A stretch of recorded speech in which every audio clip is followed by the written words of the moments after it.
follow the journey of 4 brand new shooters as they receive world-class firearms training for the very first time. This is Ruger American New Shooter Academy. Brought to you by Ruger. Anything else is un-American.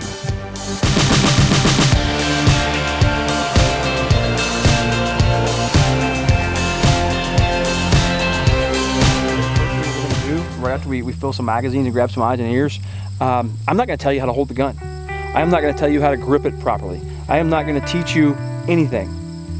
I've seen the skills that you have and the knowledge that you have a little bit by the things we've done earlier, but I want to see what you can do right now without any knowledge as far as shooting a group. I'm just going to make sure you have a safe grip. A safe grip, and I'll go ahead and explain that now, and I'll just check for it when we come out here and shoot. A safe grip is one that doesn't have my hand behind the slide.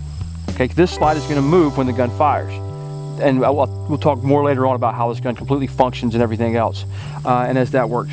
So as this slide moves back and forth, if my hand is in the way of that slide, then it might take some skin with it, right? So nobody wants to have that happen, any problems like that. So I'll make sure your grips or you're gripping the gun in a way that's safe, that you're not going to injure yourself, and then you'll shoot 5 rounds at the target, and then we'll talk about what you did with those 5 rounds, and then we'll make those groups a lot better. If I say your group of your shots, so you shoot 5 rounds, what does that mean to you right now? How closely centered each shot is, or apart from each other. Or how consistent they are, Consistent, you know, yes. relative to each other. Target, yeah. All in the same hole, we did the exact same thing. If we had 5 shots in the exact same hole, we did the same thing perfectly, or the same way, 5 times. If they're all over the place, we weren't very consistent in what we're doing. And consistency is important, and we'll talk a little bit about that, but consistently doing it correct is what's really important. You're probably not gonna have the correct fundamentals of how to press the trigger right here. You're not gonna have the correct fundamentals of possibly of how to actually align the sights or point the gun at the target, and that's fine. I just wanna see what you have right here and get a little bit of that nervousness out of the way, because I could talk for an hour, but you probably didn't hear anything because some people are just really nervous about, I'm about to shoot a gun. Can we just get this over with? So we're gonna get it over with from the very beginning, and then we're gonna learn what we did wrong and how to do it right. So this is a magazine. You can consider this your source of ammunition, right? This holds the ammo. I'm just glad you're here. You can call this thing whatever you want. You hang out long enough, you'll probably start calling it a magazine. So I don't get into all that hating on people because they don't know the exact name of something, but it's technically a magazine. Right. This is my cartridge, right? You'll see the cartridge, we have the really shiny part and then the copper part, and there's a lot of differences in different type of ammo out there. This is our typical range stuff. Basically, we try to find the cheapest way to punch holes in paper for practice, and that's what we have right here. This isn't what you would use for defense, and we'll talk a little bit about defensive ammo and selection a little bit later on, but this is our parts of the cartridge. We have the primer right here. That's that little circular part on the inside. Okay. So when the firing pin in the gun strikes that, it ignites the propellant inside of the casing there, and you know, a little small rapid burn, small explosion happens, and this projectile has to find the path of least resistance, so it travels down the barrel. And as it travels down the barrel, it builds up speed, and then it goes out. It's a big boy in the atmosphere all by itself, and it goes and travels whatever and hits whatever the gun was pointed at. So I'm going to take the back end of that cartridge, the rim of that cartridge, and I'm going to push in. See how I'm in front of that lip, that raised part right there? Yeah. I'm going to push down and back. And now that's properly seated in the magazine, just like that. Push down a little bit to press that spring slightly, put that casing against my thumb and against the round so it doesn't have anywhere to roll, and then push straight back. Just down, straight back. I can't. Yeah, well, I'm struggling on this one right now. It definitely gets harder as you're putting more in, so the first 2 or 3 not too bad, and then it gets a little bit tighter. This is normal. A lot of entry-level shooters, brand new, never shot a gun before or very little, this filling the magazine is something we have to do to make the gun work. So they've never done that before, and it's totally normal to have issues doing that. Here, after they filled a few magazines, after a couple of days, they won't even be thinking about it. They'll be having conversations, making jokes while they're filling magazines. Right now, it's taking 100% of their effort. We'll see this in a lot of things that we do. Right now, they're competent. They're able to do it when they're thinking about all the simple little steps in the process of filling the magazine, but they don't have that unconscious competence yet. As we go forward, they'll start establishing that in a number of things and unconsciously be able to perform tasks that were once complicated. I'm pulling the slide back so that this slide can pick up a round and put it into the chamber. Right? And again, we'll get into the mechanics of this gun a little bit later on when it gets to be a little bit more important when we start talking about problem solving the gun. I'm going to rip this thing, I'm going to try to rip this slide off of this gun, and my hand's probably going to keep traveling back to my shoulder, but the slide's going to go forward because eventually it's not going to be able to travel to the rear anymore. Right? So I'm going to rack this thing back, pull it back, and let it go, and it went home 100% on its own spring power. I didn't try to assist it or make it go home faster or anything else. I just pulled it back as far as it would go and then let it go home all by itself. Pressing the gun straight out. Notice my finger's not on the trigger yet, right? What was our rule on that? Not until you're absolutely ready to shoot. When I'm in the act of firing or when I'm ready to fire right then, that's when I put my finger on the trigger, right? So I waited till I was out there, my gun's on target, now my finger will go to the trigger. I know what you're doing wrong. You're doing the same thing that everybody does wrong. If we took a field trip today and we went to some local indoor range somewhere and we walked down the line and we looked at the pistol shooters' targets, we would see 98, 95 at least % of all the all the misses out there would be low, below the aiming area where they wanted the bullet to strike. They'd be low. And that's because of one thing. You know that when this trigger moves back with a certain amount of pressure, it's going to be the loudest thing you've heard in a long time. It's going to be this unruly thing jumping in your hand that you're not used to. It's going to be, this was your best shot. It was your first shot. But then after you experienced recoil, you got worse. Because you thought you knew how to compensate for that recoil. So at the very beginning, you'd be like, okay, it's gonna jump. Let me make sure I'm ready for that. And then, wow, that was more jump than I expected. I gotta really be ready for it. And does that make sense? Yep, totally. So people refer to that as anticipation of recoil. And anticipation of recoil isn't really the problem. It's the symptom of the problem. The problem is you're not pressing the trigger the right way. The symptom is you're anticipating recoil. You jerking the trigger is not causing this gun to move. The problem is you are moving some part of your body when that trigger's moving at the same time. So putting this all together, if you want to shoot a nice tight group, you have to make the gun go bang without moving your body. So the trigger, we got a 5-pound trigger, and if I've got a 5-pound trigger in the gun, how many pounds of pressure does it take to make this gun go bang? 5 pounds. 5 pounds. 5 pounds. But right now, in these groups, you're pressing the trigger with 17 pounds of pressure, 28 pounds of pressure, and maybe Carrie was like 44 pounds of pressure, like really getting busy. Here's a technique that we're going to do to stop that. Now, this isn't the technique that I recommend for 2 a.m. at the gas pumps. This is the technique that I recommend to learn the technique to use at 2 a.m. to the gas pumps.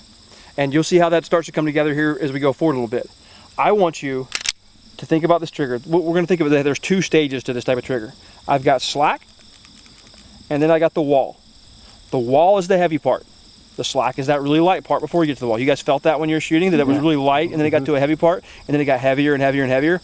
I want you to take up the slack and get to the wall. And then I want to make sure this gun's pointed at my aiming area. I will talk about aiming and pointing a little bit later on, but I'm not going to get into that right now, because I don't care how good your gun is pointed at the target. If you're doing that right when it goes bang, does it really matter how good you understand your sights? No. It doesn't at all. No. So we got to get this trigger thing down first, and this making the gun go bang without moving the gun. So we're going to take up the slack and we're going to go to our wall.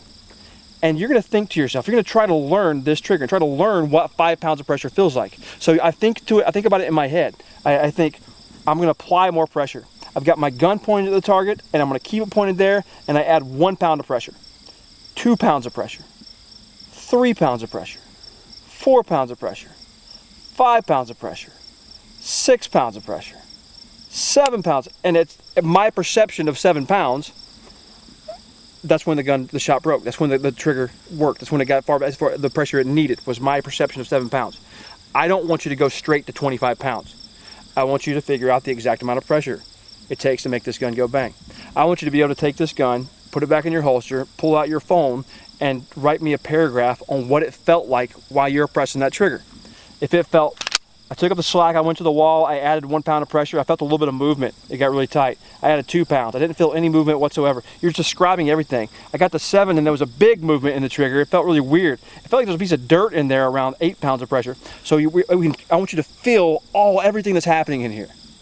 Does that make sense? Yeah. Take your time. Add 1 pound of pressure, 2 pounds of pressure, 3 pounds of pressure, 4 pounds of pressure, and never ever command the gun to fire immediately while we're learning this. But that's where we want to get to. I want you to be able to draw this gun at 2 a.m. in the gas pumps, under stress, your life on the line, and apply the exact amount of pressure instantly, incredibly fast, because a trigger press doesn't need to be slow. We're learning how to do a trigger press properly, and we're going to get to the point where we can be fast and make that gun go bang without moving the gun. And these are just some steps along the way. When we're drawing our guns from the holster, we're making sure that we're being relentlessly aware of that muzzle and sure it's always pointed in the safest direction. So I'm pulling that thing out, and I'm not muzzling my feet, my legs, or anything else, and I get to whatever ready position that I'm using. My finger's not going to be on the trigger. Some of us had our finger on the trigger a little more than we should have when we weren't in the act of firing or after the act of firing. So remember, I'm not going to let you get away with that. I believe that there, as an instructor, for students who are paying for a class or whatever I'm doing, that if I do not hold you to a standard of high safety, nobody else will. If you go home thinking you got it because I let you get away with doing something, then I might as well have taught you that way, even though what you're doing is unsafe and it's wrong. So you can expect from me forever to never let you get away with doing something wrong. So fingers off the trigger unless we're on target ready to fire. And when we're putting our gun back in the holster, we make sure our gun goes straight to the holster. If I can accomplish that today with everybody, where you feel what a perfect shot feels like, and these weren't quite perfect, but they're close. If we can feel what a perfect shot feels like, and we can feel and understand what a bad shot feels like when we do it wrong, and then we understand how to do it right and how to replicate that perfect shot every time, then accuracy is a choice that you get to make every time you're about to shoot that gun. We've shot about 10 rounds so far for each student today, and I'm seeing the same thing that I see pretty much all the time, and that's new shooters learning a lot faster than the people who have shot a little bit more than they have. And what I mean by that is our people who have never really even shot guns that are in this class are excelled much more in this morning event than the one that we have that has shot quite a bit. Having that clean slate is awesome. So anybody out there who's a brand new shooter that's thinking, well, I'm going to hold everybody up, or there's no way I'm going to be able to do this stuff. We love you. It's the best having you guys come out and shoot, because I'm going to have you shooting better than some of the people who have been shooting for 10 years in no time. All together, we're nice and high here. Everything's in line. I've got my fingers in contact with the trigger guard there. I've got my splint in place, my high left hand, both thumbs forward, pointing at the target. Press my sights out to the target, and then I'm ready to press my shot. Let's back it up right there. See how now we're filling this gap right then? Gotcha. The only thing we lost there was the fact that this should be pointed that way.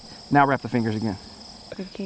We don't need to be like a super duper like a SWAT guru guy or anything like that, but you need to have the majority of your center of gravity forward of center line. So even a little 9mm, you're shooting a 22, I still can't be standing straight up or it's going to move me. I need to be forward. So get a little bit more aggressive in posture. Okay. You don't need to like drop down or anything. You're not receiving a serve in a volleyball match or anything. Just lean forward. Okay. For this last part, because I think I was so worried about the pressure, and now that I kind of have the pressure thing down, the sights are kind of keeping me from moving. They're noticing if I'm moving or not. That's exactly why I don't teach sights for the first like 3 things. It's there's no need to teach sights when the problem is people move the gun when they're making the gun go bang.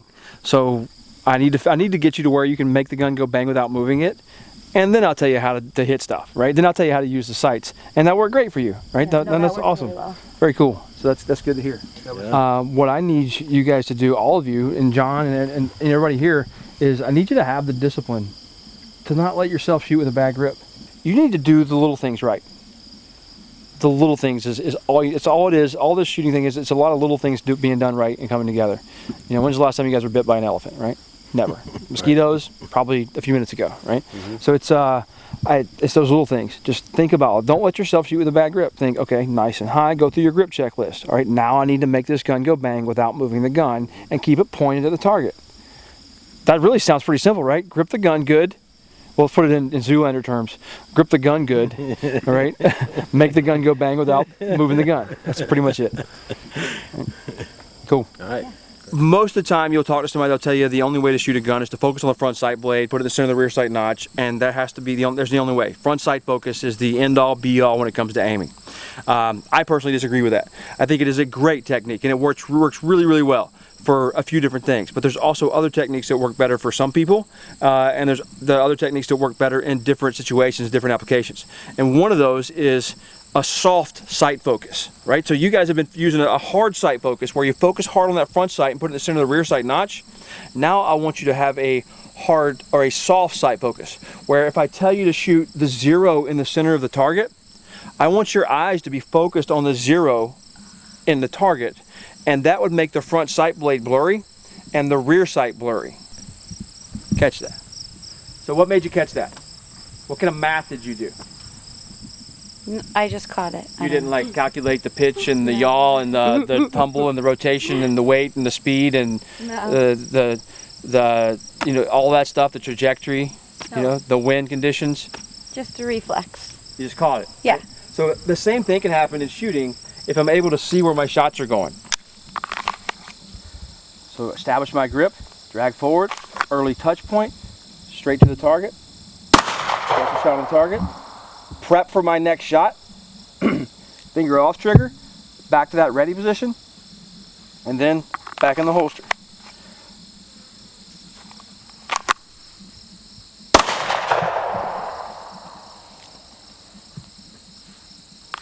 Straight lines, not the sidewinder, straight. That's why I was beating you up earlier about going straight out, everybody, right? We were building up, I knew we were doing this next, so we needed to at least get a piece of that.